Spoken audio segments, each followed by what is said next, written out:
back to Emphasis Added, a podcast brought to you by the Houston Law Review. I'm one of your Season 6 hosts, Grayson Meckler.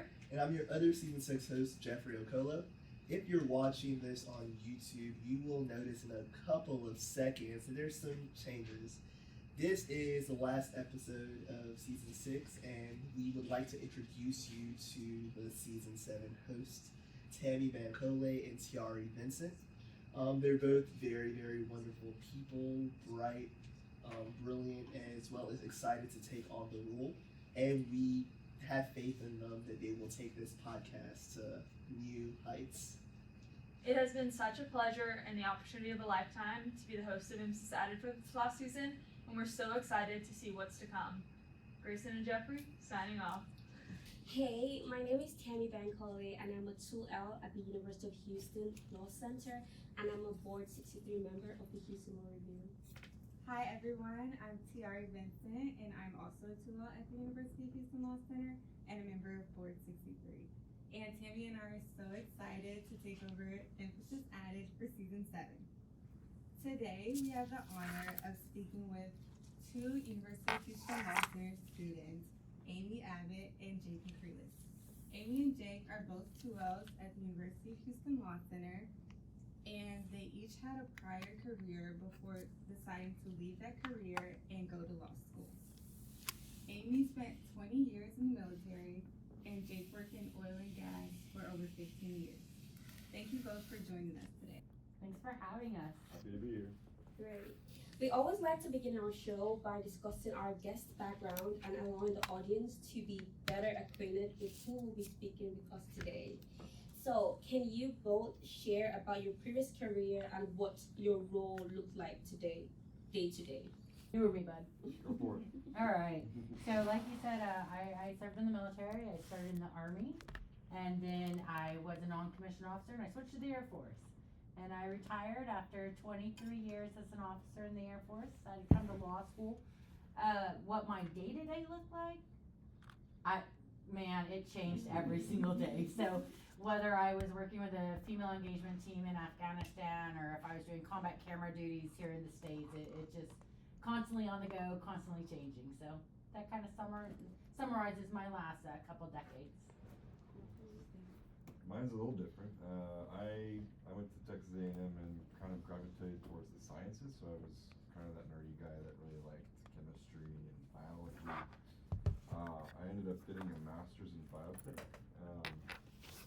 After graduate school, I started working in laboratories because, again, my nerdy disposition kind of drew me towards working in labs. I ended up working in oil and gas labs for a good 10 years, and I had the ability to speak and kind of sell science to other nerdy people, and that took me into business development. And when I got into business development, that's where I kind of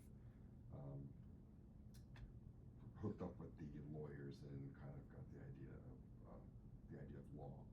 My day to day was different, not as broad as Amy's background probably, but I worked in labs, so I did just like on TV, you see the chemistry experiments rather, or the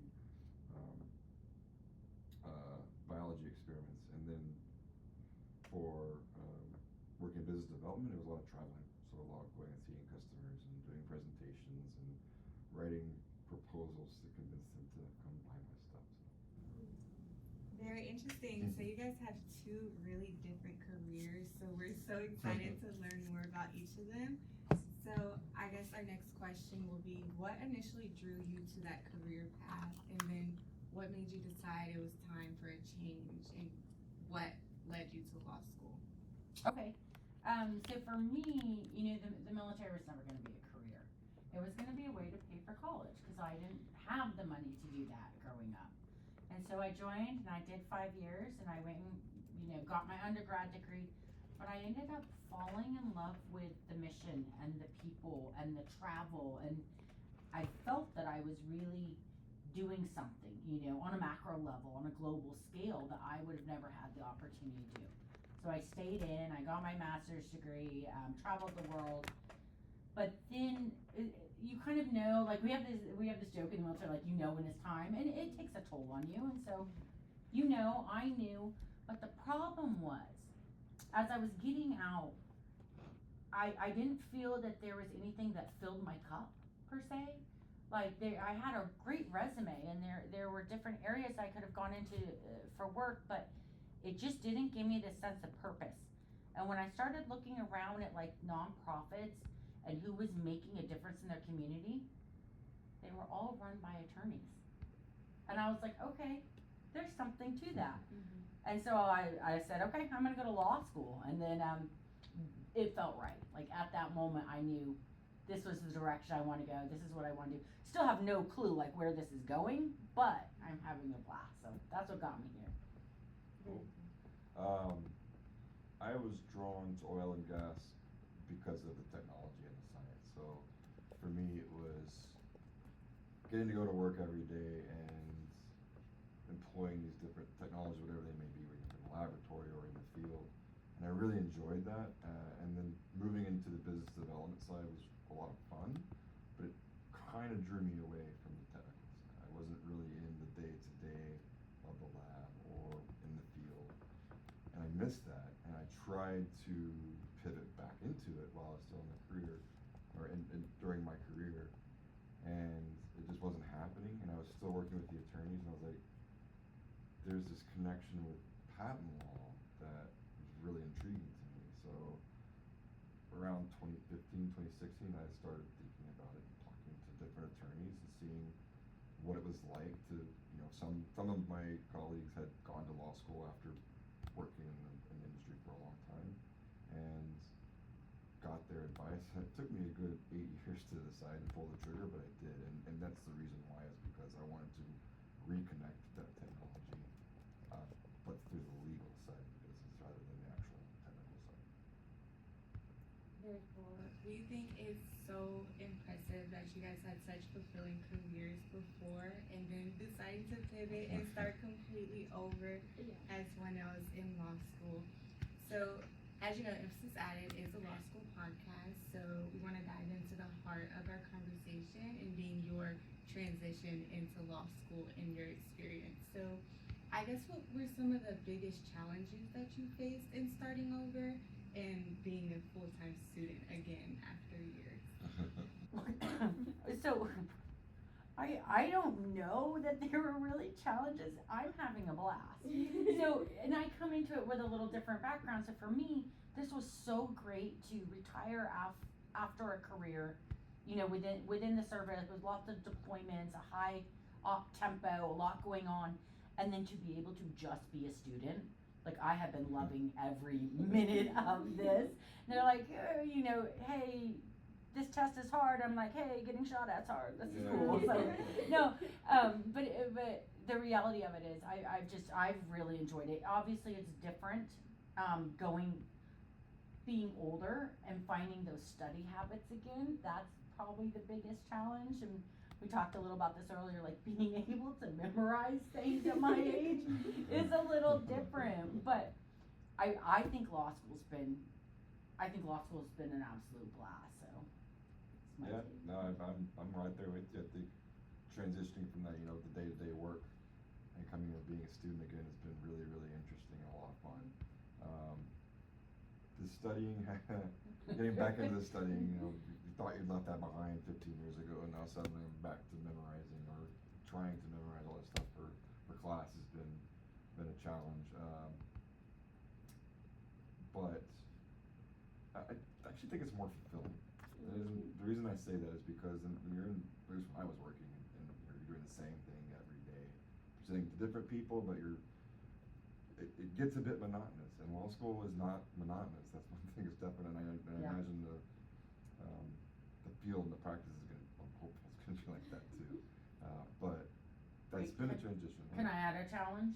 Yeah, sure. Yeah.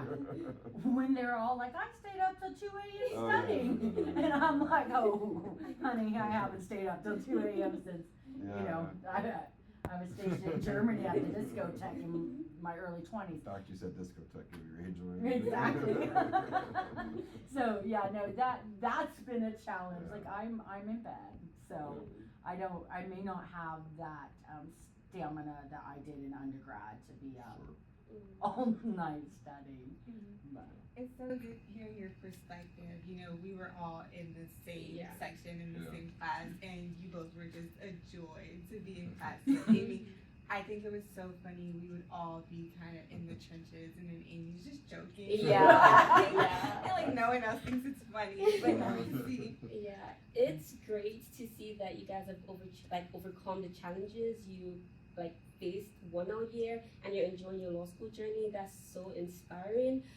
How would you say your past career has helped you in law school, if it has helped you at all? You could say past career didn't help at all, but if you feel it's helped. You how wanna would start say this that? one? Yeah, I'll start this one. I think for me, after working so long, and this is gonna sound weird in the law school context, but knowing it's okay to have a misstep or to maybe not to fail, but to say, oh crap, I did that wrong. Maybe I should fix this. I wasn't afraid to do that, and I feel like if I would have been a traditional law student going from undergrad into law school, that would have been terrifying to me to make a mistake and not know what to do. But working for a long time really helped me to kind of appreciate that. My perspective's been a lot different hearing from the perspective of my classmates. I think Jake hit it on the head. I think something being older and coming from a career field where it helps is, you know, everyone gets very intimidated by the cold calls in law school. But for some of us that are a little older, we're like, yeah, so what happens? I mess up, I look stupid, and I go on with my day. Yeah. So maybe we just bring a little different perspective or levity to the situation, because, you know, in real world, there's a lot of real world repercussions to things in life that can be serious, and this doesn't necessarily have one. You may look silly, but in the long run, it's not going to affect your life. So I think we bring just maybe a different perspective to it. And then I think time management is also something that, coming from my career field, I mean, you know, in the military, you're early for everything, and sometimes students don't have that down yet. Yeah, and I never felt rushed. I felt busy, but I never felt like I was behind the ball in law school. I think it goes back to that, being able to time manage, because when you're in the real world, it's if you don't perform, then you're demoted or you're fired. It was never a problem being uncomfortable. So you would say that having a past career was definitely advantageous for you in this law school journey? I think so. Yeah, I think that'd be a good perspective. It sounds like you brought a lot of soft skills from your previous career that kind of has given you a leg up, I would say, versus other 1Ls that were more traditional, you know, straight through. So I guess my question would be, are you planning to merge your old field with your legal career, or do you want to completely pivot and pursue something else? I plan to probably do somewhat, kind of going back to that technology side, but the soft skill things I think that's going to help transition into a legal career, because being able to speak to clients and being able to sell, you know, your idea or what your proposition is going to be to represent them is going to be important, an important transition from my previous career. But substantively, I think I'll probably also want to still do the oil and gas part of the business. I think it might be a little different for Amy. It's a little different. So absolutely no. I had, the military service was great, but that was the last chapter, and this is the new chapter. The only thing I think that continues is my sense of service.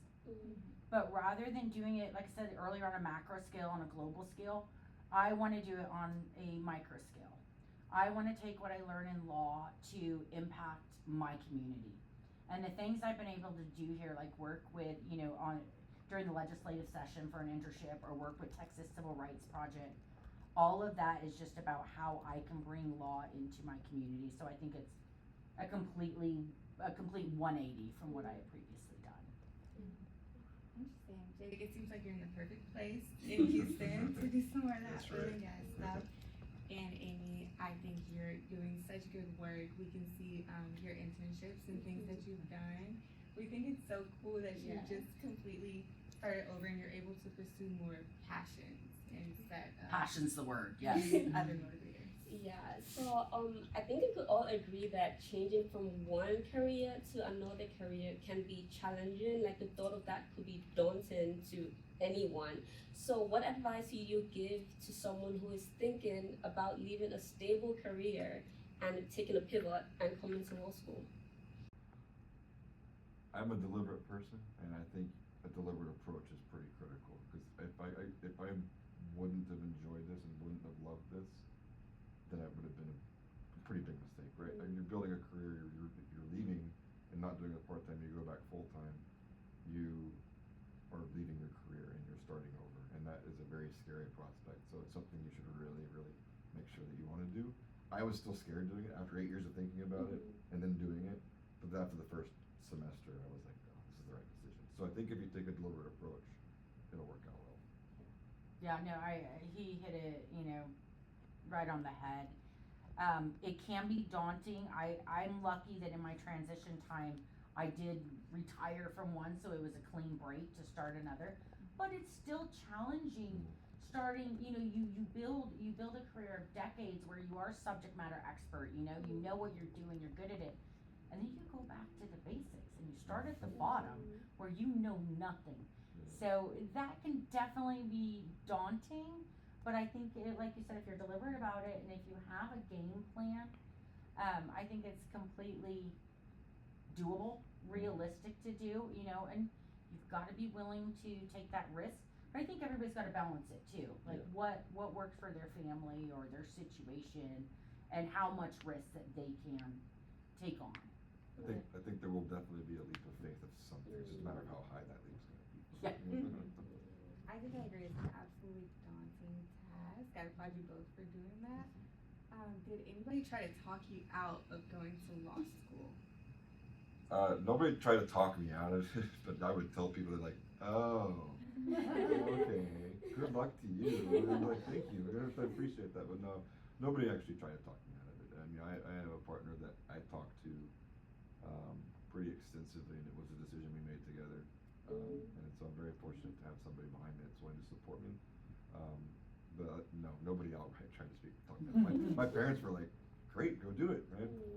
Who wouldn't want to do that? So. I don't think anybody tried to talk me out of it either. It was so funny because when I told my friends, hey, guess what, I'm going to law school, they would pause for a moment and then be like, of course you are. Like, of course, this is the most random and crazy thing ever that you're doing, and it makes sense for you. So what I'm super stoked about though is I'm here in law school. One of my best friends, same age as me, kind of has the same work story. She's like, well, now I'm gonna go to law school. So I have like a whole, village of women, and like we're all going to law school in our 40s. Oh, that's so lovely and that's so inspiring. I'm loving hearing you guys' path to law school. It's been so inspirational, and just your dedication, as Jake mentioned, being deliberate. Because I love that people are gonna see this and be like, yeah, I can make a change, but they also need to know that it has to be a deliberate decision. Law school requires you to be deliberate in everything you're doing. So I love that people know that switching careers, it's a deliberate thing you have to think about. So we'd like to deep dive a little bit more into your personal journey, just so we could get a deeper feel of how your path to law school has been. So is there anything you say you miss about your previous career? Not like you're having doubts about law school, but just like, I miss being able to do this. I definitely do. Yeah. I mean, I wouldn't have stayed for so long if I didn't, I do miss the, what I was doing and the area that I worked in. I made tangible, there was tangible effects.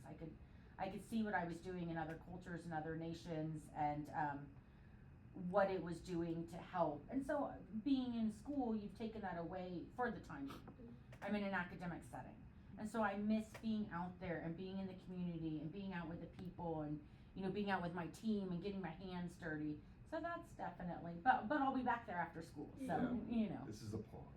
It's a pause. It's a little pause, but I definitely miss that. I definitely can appreciate that, not being on the ground level, things being dynamic and changing every day, aside from just the classes you're going to. But for me, I love to travel, and I was fortunate enough to travel in my previous career. So I do miss that. And then of course I miss the paycheck. Okay, that's fair too. Sorry, quick question. So both of you traveled your previous career. Yeah. I love to travel Extensively. as well. Yeah. So how many countries or states did you ever get to travel to? I'm not gonna come close to you. No, I've been to about 30, but I've Wow. lived in many. So Yeah. I've lived in Djibouti, I've lived in Africa for about a year and a half. I've lived in a few Middle Eastern countries, Iraq and Afghanistan. I've lived in Germany, and then traveled. Oh, I lived in Guyana. Yeah. We should Like 3 or 4, compete. yeah. Well, I'll be honest with you though, like everyone's like, oh, I want to travel, and I do like traveling, but right now, I like the stability of this, because I haven't had it. I would move, whether it's a deployment or a TY or whatever, and then I would move states of where I lived, like every 2 years, 2, sometimes 3, but mainly 2. And It's a so lot of change. it's a lot, and so to be able to I want to put down roots, and I want to settle, and so I'm enjoying that part of it. You guys can all go travel. But and what I did was nowhere close to that. My traveling was just for work, so I would only go somewhere for a few weeks at most. But I got to travel all over. I've been to every continent except Antarctica and Africa, and those. So I do want to complete those. I want to go to all 7 continents. And you probably got a choice in your travel. Nobody asked me if I wanted to go. Well, yeah, definitely compared to you, but I didn't. I mean, it was you have a job to do, so you're going to go, or Gotcha. you could not have a job at all and don't go. So yeah. But yeah. That sounds so interesting. I love that for you guys. Yeah, very cool. It sounds like you guys got to experience so many different cultures and different ways of life. Mhm. And so I think it gives you a really unique insight, especially bringing it into law school. So do you think there is anything that students from traditional paths may not understand about non-traditional students? Oh, that's a question. Yeah, I had an answer for this and I forgot. Now I'm trying to read. Oh yeah, I remember what my answer was. Sorry, No? that was intense. It was. I think that, and I love when kids come the traditional route too, because they bring something completely different to the table, and they bring, they're fresh, and maybe it's naive in some ways, but it's just this really refreshing outlook that they have. But I think there's often the idea that everybody wanted to do it that way, and if you didn't do it that way, and you couldn't, or maybe I don't think that, or maybe it's just my perspective, but not everybody acknowledges that maybe not everybody wanted to be an attorney when they were 18. It wasn't that you couldn't do it, or you had roadblocks. It just wasn't even in my trajectory, and it didn't become in my trajectory until I was an adult. And honestly, it was like 2 years ago, and I was like, I'm gonna go to law school. So maybe that's just something I think they may not really recognize, if that makes sense. Yeah, and they have, it's carte blanche for them. They're going traditionally from undergrad into law school. It's the world's their oyster. Yeah. And it's, our perspective is just different in that way. And I hope they can appreciate that we're constantly going to draw from that. I'm constantly going to say, well, I did this back then. And I think that's sometimes can seem like a drawback, but I would hope that they can appreciate that. It's lovely to hear your perspective on that. So you've been in law school for 2 years now. What do you think the law school or a law school can do better for non-traditional students? Like something you've mentioned is about like memorization, like study habits. How do you think the law school can help non-traditional students to kind of adjust to that academic lifestyle? That's a really good question. I think they do it very well. Yeah. Talk a little off topic, but like Paige, one of our fellow classmates, she set up an organization for mothers, which parents, I'm sorry. You are 100% correct. And I am not one at this time, but I love that the school supported that, and she saw a need for a group of people that maybe needed, some fellowship and support, and so she created it. And so I felt very much that we have all the tools here, regardless of if you're traditional or non-traditional or however you come into it. I think this school has done a really good job at providing us with what we need. The whole memorization, that's just me. I've got to work on that. And they actually, So I do have issues with my memorization, and I went down, talked to academic services, talked to Lisa down there, and some of the other people, and they've given me such great tips and things to do. I said, here's my issues, here's where I'm struggling, you know, and they said, well, she actually did a bunch of research before I came into her office after I emailed her, and then she said, here's what I found, let's talk about it. So I've been very grateful and appreciative for that. Yeah, I think that the reason I didn't have an answer when you first asked is I don't think there's much that UH can really do to improve that. They have night classes for people that are, you know, part-time and working. And as far as class prep, I think if you're going to law school, you're gonna have to buckle up and jump in, because it's gonna be the same for everybody as far as the difficulty of the classes, and just learn to deal with it, learn on the fly. Yeah. They've done a really good job of helping with that. Great. Well, it's great that you guys feel so supported here at UH, and that you've been able to, you know, make friends and create this network, and hopefully, you know, leave an impression on other people. And so I guess going into your legal career post law school, is there any impact you want to make, or anything you hope to do that you weren't able to do in your previous career? Oh, I do. Everything. No, go ahead. Part, I guess I really didn't touch on this before. Part of what drove me to come to law school was diversity, in especially specifically in the LGBT realm, and I like that about law firms. I know it's being challenged right now on a federal level, but I want to either both through pro bono, but the law firm I'm going to work for has a strong DE&I program. And I want to be a part of that and really help, especially people in my age group who are LGBT, it was a lot harder to come out at a younger age, and they're just now coming out. I want to be a part of that transition for people and from a legal perspective. So that's part of what I wanted to do coming to law school. Yeah, and for me, one of the driving factors too is, you know, in the military, you're apolitical, so you're not. You have to remain neutral and politically neutral. And I personally, this is just my own opinions, I didn't feel this was a time that I could be politically neutral. This was a time that I needed to use my voice and I needed to stand up for things. And so coming to law school, I've been able to merge both people that share my own personal liberal values along with the education that I get and the academics of it.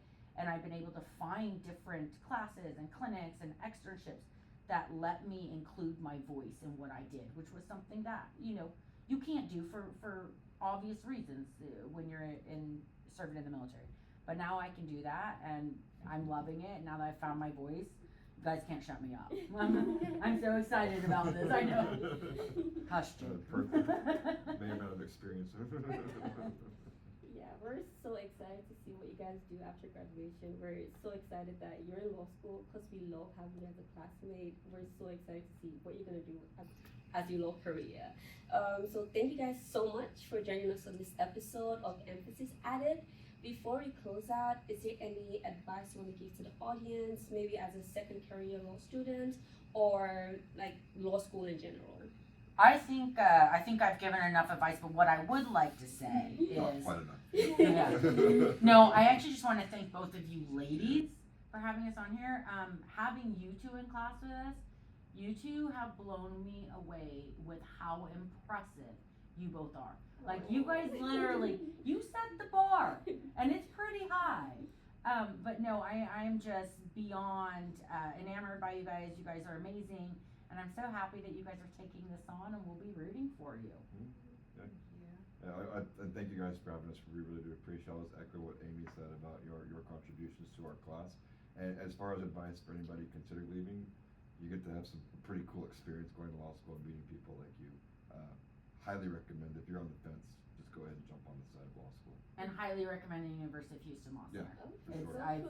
Yeah, and I've been so happy with the school same here. here. So. Perfect. Well, thank you guys so much again for joining us on this episode. And thank you everyone else Yeah. for Thank tuning you. in. Yeah. Thank you so much for tuning in to Emphasis Added. Please don't forget to follow us on wherever you listen to your favorite podcast. Thank you. Thank you. Yay!